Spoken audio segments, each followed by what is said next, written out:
ধরা যাক আমাকে একটা অ্যারে দেওয়া আছে, যে অ্যারের প্রতিটা ভ্যালু নির্দেশ করে যে কোনো একটা মনস্টারের স্ট্রেংথ। তো প্রতিটা অপারেশনে কি করতে হবে, যে কোনো একটা মনস্টারের স্ট্রেংথকে ডিলিট করতে হবে। ডিলিট করার পর বলতে হবে যে কে তম মনস্টারের স্ট্রেংথ কত। তো শুরুতে একটা উদাহরণ দিয়ে জিনিসটা ক্লিয়ার করা যাক। ধরে নেওয়া যাক যে মনস্টারের স্ট্রেংথগুলো এরকম 5, 3, 2, 4, 1। এখন আমি যদি বলি এইটাকে ডিলিট করব, ডিলিট করে 3 নাম্বার মনস্টারের স্ট্রেংথ কত, মানে 3 নাম্বার মনস্টার যারা এখনও অ্যালাইভ আছে। তো এটা হবে 1, এটা হবে 2, এটা হবে 3। 3 নাম্বার মনস্টারের স্ট্রেংথ হচ্ছে 4। এরপর যদি আমি এইটাকে ডিলিট করি, ডিলিট করে বলি যে 2 নাম্বার যে অ্যালাইভ মনস্টার আছে তার স্ট্রেংথটা কত, সেটা ক্যান্সার হবে। এখান থেকে শুরু করলে প্রথমটা অ্যালাইভ আছে তার জন্য একটা মনস্টার, দ্বিতীয়টা তো অলরেডি কিল্ড, এটা হবে না। তৃতীয়টা এখন অ্যালাইভ আছে, তার মানে এখানে 2টা মনস্টার পেলাম, তার মানে 2 নাম্বার মনস্টারের স্ট্রেংথ হচ্ছে 2। তো এই প্রবলেমটাকে সেগমেন্টরির সাহায্যে খুব সহজেই সমাধান করা যায়, বিশেষ করে সেগমেন্টরি আর বাইনারি সার্চের কম্বিনেশনের মাধ্যমে। দেখা যাক কীভাবে এটাকে সলভ করতে পারি। আচ্ছা, শুরুতে ধরে নেওয়া যাক অ্যারেটা এই অ্যারে দেওয়া আছে আর তার ইন্ডেক্সগুলো এখানে। আর একদম ইনিশিয়ালি যেহেতু সবগুলো মনস্টারই অ্যালাইভ, তাহলে সেগমেন্টরির প্রতিটা ইন্ডেক্সে কী হবে। আচ্ছা, তার আগে একটা কথা বলে নেওয়া যাক যে কোনো একটা নোডের ভ্যালু 0 মানে নির্দেশ করে ওই মনস্টারটা ডেড, আর 1 মানে নির্দেশ করে যে ওই মনস্টারটা এখনও অ্যালাইভ। তো শুরুতে যেহেতু সবাই জীবিত আছে, তাহলে প্রতিটা লিক নোডের ভ্যালু হবে 1, কারণ প্রতিটা মনস্টারই এখনও জীবিত। এখন যদি ইন্টারনাল নোডগুলোর সাম ক্যালকুলেট করি তাহলে কত হবে। 1 থেকে 2 এর সাম হচ্ছে 2, এখানে 2, এখানে 2, এখানে 3, এখানে 4, আর এখানে 4 আর 3 7। তো শুরুতে টোটাল নাম্বার অফ মনস্টার ছিল 7টা, তো সেগমেন্টারি রুট নোডে 7ই পাচ্ছি। এখন কোনো কিছু যদি ডিলিট করা ছাড়াই বলে যে বর্তমানে কোনো কিছু ডিলিট করিনি এখনও, তবু যদি বলে যে পঞ্চম মনস্টারটা কোথায় আছে তার ইন্ডেক্স বের করো, 5 নাম্বার মনস্টার হচ্ছে এখানে, তো আমাকে খুঁজে বের করতে হবে রুট নোড থেকে পঞ্চম মনস্টারটা কোন ইন্ডেক্সে আছে। তো আমার দরকার 5টা মনস্টার। তো রুট নোডে বর্তমানে আছে তার 2টা চাইল্ড আছে, একটা চাইল্ড এই 4 আর একটা চাইল্ড হচ্ছে এই 3।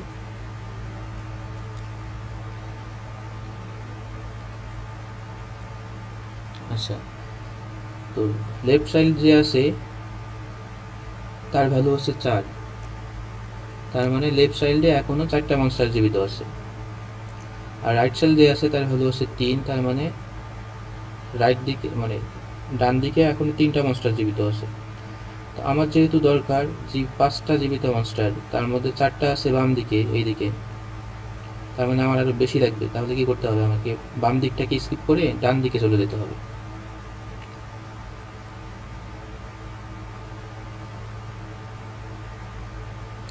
তো যদি আমি ডান দিকে যাই তাহলে কয়টা মনস্টারকে বাদ দিয়ে আসলাম, 4টা মনস্টারকে।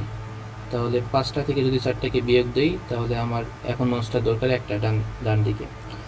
এখন এখানে আমার মনস্টার দরকার একটা, এর লেফট সাইডে আছে 2টা, রাইট সাইডে আছে একটা মনস্টার। যেহেতু 2 1-এর থেকে বড়, তো আমার যতগুলো দরকার তার থেকে বেশি মনস্টার বাম দিকে আছে, তাহলে আমাকে কি করতে হবে, বাম দিকে যেতে হবে। তো এরপর বাম দিকে আসলাম। তো এখন আমার মনস্টারের সংখ্যা মানে যতগুলো মনস্টার দরকার সেটার সংখ্যা হচ্ছে 1। এখন যদি আবার বাম দিকে যাই, এই নোডটার যে লেফট সাইডে আছে, তো সেখানে এখনও জীবিত মনস্টার আছে একটা, আর ডান দিকে আছে একটা, আমার দরকার একটা। এখানে যেহেতু একটা পেয়ে গেছি তাহলে এটাই হবে অ্যান্সার।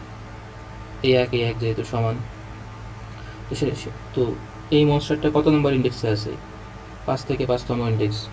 তো 5 থেকে 5তম ইন্ডেক্স বলতে এই ইন্ডেক্সে যার ভ্যালু আছে 25 রিটার্ন করলেই অ্যান্সারটা পেয়ে যাওয়া যাচ্ছে। তো কোনো কিছু ডিলিট না করে এভাবে বাইনারি সার্চের মাধ্যমে কোনো একটা হাতকে বাদ দিয়ে বাকিটাকে নিয়ে কে তম যে অ্যালাইভ মনস্টার আছে তাকে খুঁজে পাওয়া যাচ্ছে। এখন যে কোনো একটা মনস্টারকে ডিলিট করে দিয়ে দেখি যে তার যে পজিশন সেটাকে কীভাবে বের করা যায়। তো ধরে নেওয়া যাক যে আমি 3 নম্বর মনস্টারটাকে ডিলিট করলাম। তাহলে সেগমেন্টরির যে লিফ নোডগুলো আছে 3 নম্বর মনস্টারটা 0 মানে সে এখন ডেড হয়ে গেল। তাহলে তার উপরের যে নোটগুলো আছে তার সামের মান চেঞ্জ হয়ে যাবে। তো সামের মানগুলোকে একটু বসাই দেই। 0 যোগ 1 ইকুয়াল টু 1, এখানে 2 এর সাথে 1 যোগ করলে হয় 3, 3 এর সাথে 3 যোগ করলে হয় 6। তো রুট নোটে 6 আসলো কারণ আমি 7টা মনস্টারের মধ্যে একটা মনস্টারকে ডিলিট করে দিয়েছি, এই মনস্টারটাকে। 7টা থেকে একটা বাদ দিলে 6টা, তাই রুট নোটের মান হচ্ছে 6। এখন যদি আমার দরকার হয় যে যতগুলো জীবিত মনস্টার আছে তার মধ্যে চতুর্থ মনস্টারটার যে স্ট্রেন্থ আছে সেটা কত, তো চতুর্থ মনস্টারটা হবে এখানে। তো আমার দরকার 4টা মনস্টার। এখন দেখা যাক এটা দিয়ে সেগমেন্টরি দিয়ে সেটাকে খুঁজে পাওয়া যায় কিনা। তো লেফট সাইডে আছে 3টা জীবিত মনস্টার আর রাইট সাইডে আছে 3টা জীবিত মনস্টার। আমার দরকার 4টা। যেহেতু 4 এই 3 থেকে বড়, তাহলে কি করব, আমি বাম দিকের গুলাকে স্কিপ করে যাব, যেহেতু আমার বেশি মনস্টার দরকার। তো কয়টাকে স্কিপ করলাম, 3টা। তাহলে 4 থেকে 3টা বিয়োগ দিলে এখন আমার রিমেনিং আছে 1টা। তো আমি এই দিকে আসলাম, ডান দিকে। এখন আমার মনস্টার দরকার 1টা। তো এই নোডের বাম দিকে আছে 2টা জীবিত মনস্টার, ডান দিকে 1টা। আমার দরকার 1টা, আছে তারও বেশি, তাহলে আমি বাম দিকে যাব। আমার মনস্টার দরকার 1টা। এর বাম দিকে আছে 1টা, ডান দিকে আছে 1টা। আমার যতটা দরকার ততটাই পেয়ে যাচ্ছি লেফট সাইডে। তাহলে এই দিকে এসে আমি যাব বাম দিকে। এখন আমার মনস্টার দরকার 1টা, লেফট সাইডে আছে 1টা। তার মানে আমি চতুর্থ মনস্টারটার ইন্ডেক্স পেয়ে গেছি। সেই ইন্ডেক্সটা হবে 5 থেকে 5। এখন দেখা যাক, এই যে 1 নাম্বার, 2 নাম্বার, 3 নাম্বার, 4 নাম্বার।